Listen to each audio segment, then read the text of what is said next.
Gilliard. I got so much more.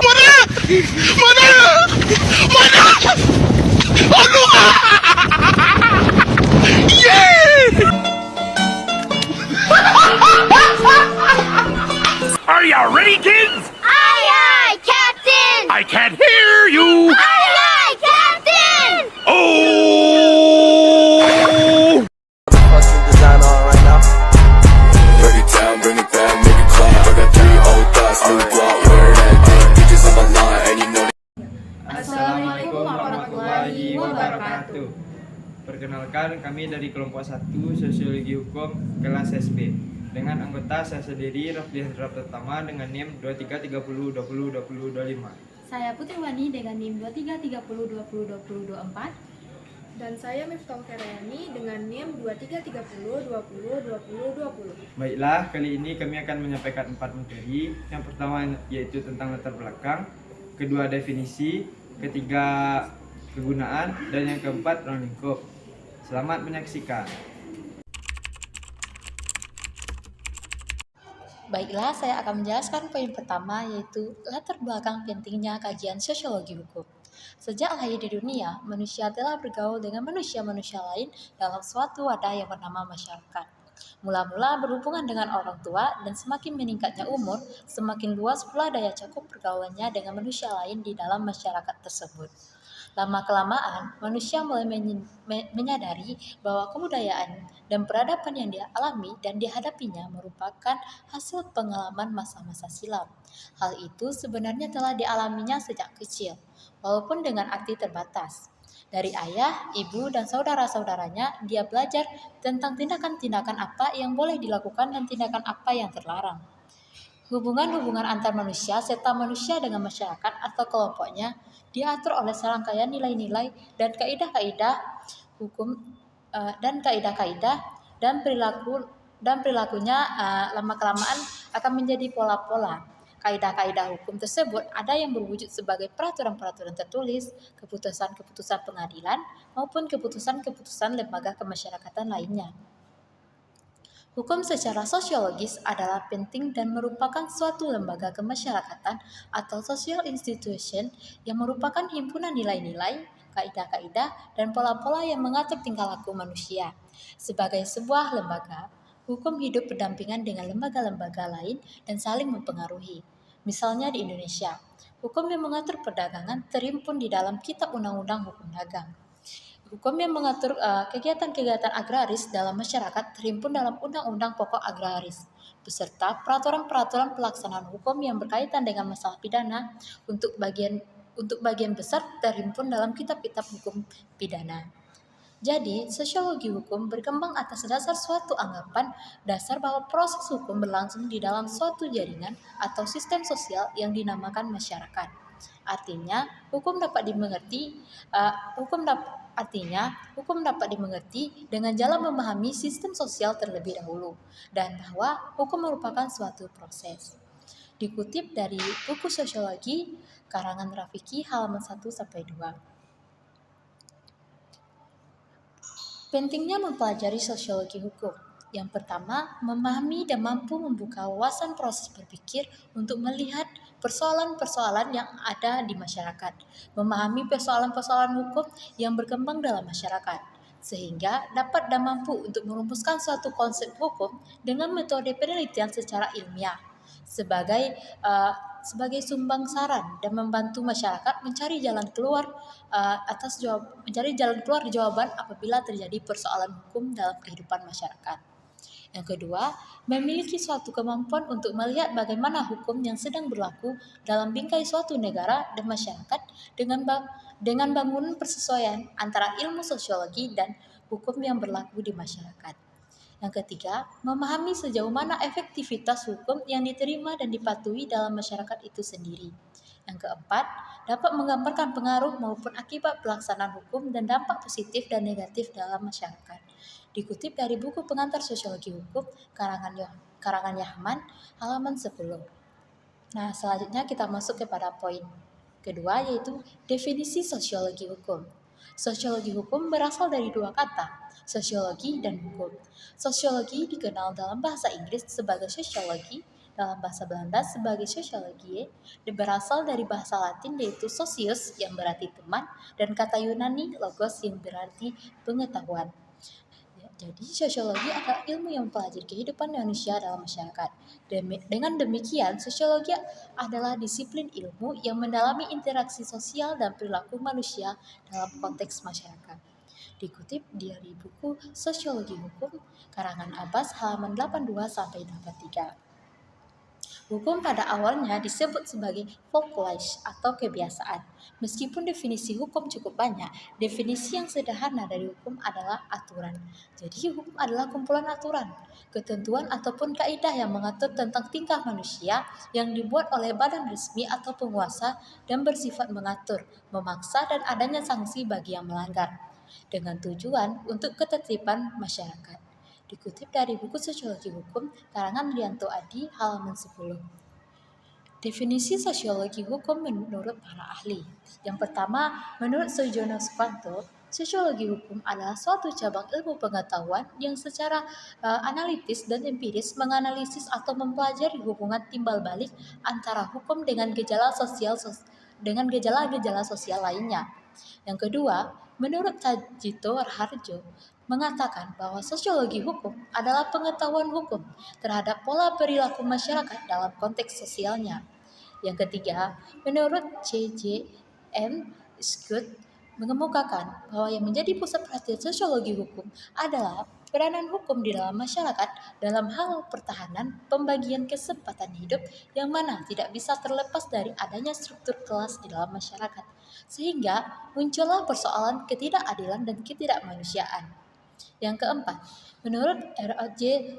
Salman, sosiologi hukum adalah ilmu yang mempelajari hubungan timbal balik antara hukum dan gejala sosial lainnya secara empiris analitis. Jadi, sosiologi hukum didefinisikan sebagai cabang ilmu pengetahuan yang secara analitis dan empiris menganalisis atau mempelajari hubungan timbal balik antara hukum dan gejala-gejala sosial lainnya. Baiklah, saya akan membacakan poin yang selanjutnya, yaitu tentang kegunaan dan manfaat dari sosiologi hukum. Adapun yang pertama yaitu sosiologi hukum berguna untuk memberikan kemampuan-kemampuan bagi pemahaman terhadap hukum di dalam konteks sosial. Yang kedua, penguasaan konsep-konsep sosiologi hukum dapat memberikan kemampuan-kemampuan untuk mengadakan analisis terhadap efektivitas hukum dalam masyarakat, baik sebagai sarana pengendalian sosial, sarana untuk mengubah masyarakat, dan sarana untuk mengatur interaksi sosial agar mencapai keadaan-keadaan sosial tertentu. Yang ketiga, sosiologi hukum memberikan kemungkinan-kemungkinan serta kemampuan untuk mengadakan evaluasi terhadap efektivitas hukum di dalam masyarakat. Yang selanjutnya, membuka serta menambah cakrawala berpikir dalam memahami permasalahan dan kelembagaan hukum yang ada dalam masyarakat. Selanjutnya, memahami perkembangan hukum positif di dalam suatu negara dan masyarakat. Selanjutnya akan disampaikan oleh teman sekelompok saya.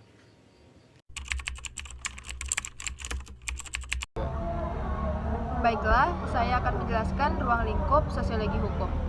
Sosiologi hukum membicarakan hukum as it is in society, not as it is in the book, sebagai bagian dari kajian tentang hukum dalam masyarakat dan memaparkan berbagai masalah dan pemikiran mengenai hukum sebagaimana yang dinyatakan as it is in society. Kajian pada perkuliahan tersebut diurai dari perspektif hukum yang memandang bahwa hukum lebih faktual dan memiliki objektifikasi atas sosiologi. Pertama, sosiologi hukum akan menjelaskan apakah yang dimaksud dengan hukum yang menjadi objek kajian itu, baik hukum tertulis maupun yang tidak tertulis. Dalam sosiologi hukum, kedua ragam hukum itu yang berlegalitas formal dan yang berlegitimasi sosial sama-sama dibicarakan dalam suatu hubungan yang mungkin fungsional dan sinergis, atau bahkan mungkin disfungsional atau kontroversial. Kedua, sosiologi hukum akan menjelaskan ihwal lembaga-lembaga negara yang berfungsi membentuk atau membuat serta menegakkan hukum itu.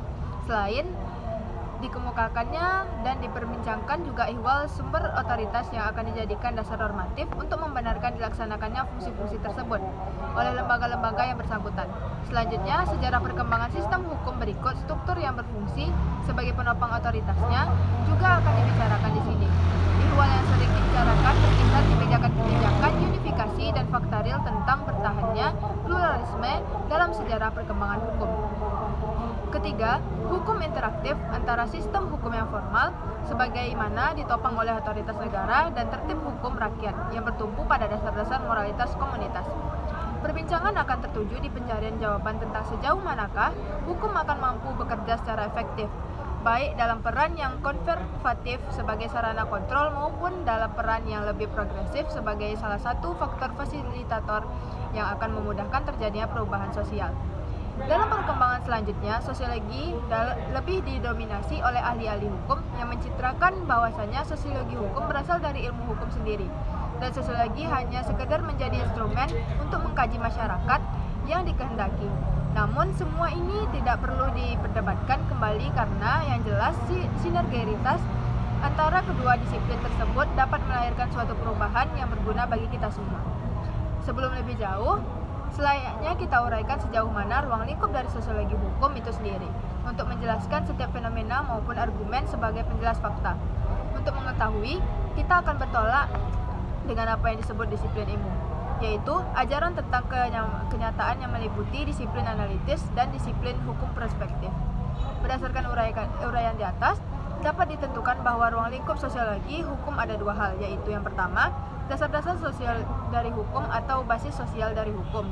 Sebagai contoh dapat disebut misalnya hukum nasional di Indonesia dasar sosialnya adalah Pancasila dengan ciri-cirinya gotong royong, musyawarah, dan kekeluargaan. Yang kedua, efek-efek hukum terhadap gejala-gejala sosial lainnya. Sebagai contoh dapat disebut misalnya Undang-Undang tentang Hak Cipta dan Undang-Undang mengenai pemilihan presiden secara langsung terhadap gejala politik. Sebagai cabang sosiologi yang terpenting, sosiologi hukum masih dicari perumusannya. Kendati selama puluhan tahun terakhir semakin mendapat perhatian dan aktual. Sosiologi hukum belum memiliki batas-batas tertentu yang jelas. Para ahli belum menemukan kesepakatan mengenai pokok persoalannya atau masalah yang dipecahkannya, serta hubungannya dengan cabang ilmu hukum lainnya. Terdapat pertentangan antara ahli sosiologi dan ahli hukum mengenai keabsahan sosiologi hukum. Ahli hukum memperhatikan masalah kejuris, sementara ahli sosiologi bertugas menguraikan fakta, mengembalikan fakta-fakta sosial kepada kekuatan hubungan-hubungan. Sosiologi hukum dipandang oleh ahli hukum dapat menghancurkan semua hukum sebagai norma asas yang mengatur fakta-fakta sebagai suatu penilaian. Para ahli khawatir kehadiran sosiologi hukum dapat menghidupkan kembali penilaian-penilaian buruk atau value judgment dalam menyelidiki fakta sosial. Terdapat perbedaan antara sosiologi hukum yang dikenal di Eropa dan ilmu hukum sosiologis yang terkenal di Amerika Serikat. Sosiologi hukum memusatkan penyelidikan di lapangan sosiologi dengan membahas hubungan antara hukum kehidupan kelompok dan hukum. Sementara itu, ilmu hukum sosiologis menyelidiki ilmu hukum serta hubungannya dengan cara menyesuaikan hubungan dan tertib tingkah laku dalam kehidupan kelompok. Sebagaimana dikatakan Sir John Sokanto, untuk mengetahui hukum yang berlaku, sebaiknya seseorang menganalisis gejala-gejala hukum dalam masyarakat secara langsung, meneliti proses-proses peradilan, konsepsi-konsepsi hukum yang berlaku dan dalam masyarakat, semisal tentang keadilan, efektivitas hukum sebagai sarana pengendalian sosial, serta hubungan antara hukum dan perubahan-perubahan sosial. Perkembangan masyarakat yang susunannya sudah semakin kompleks serta pembidangannya kehidupan yang semakin maju dan berkembang menghendaki pengaturan hukum juga harus mengikuti perkembangan yang demikian itu. Menurut Sojano Sukanto, ruang lingkup sosiologi hukum meliputi yang pertama, pola-pola perilaku hukum warga masyarakat. Yang kedua, hukum dan pola-pola perilaku sebagai ciptaan dan wujud dari kelompok-kelompok sosial. Dan yang ketiga, hubungan timbal balik antara perubahan-perubahan dalam hukum dan perubahan-perubahan sosial dan budaya. Baiklah, sekian materi yang bisa saya jelaskan. Baiklah, hanya itu yang dapat kami sampaikan. Terlebih dan terkurang kami mohon maaf. Terima kasih sudah menonton. Billahi taufik wal hidayah. Wassalamualaikum warahmatullahi wabarakatuh.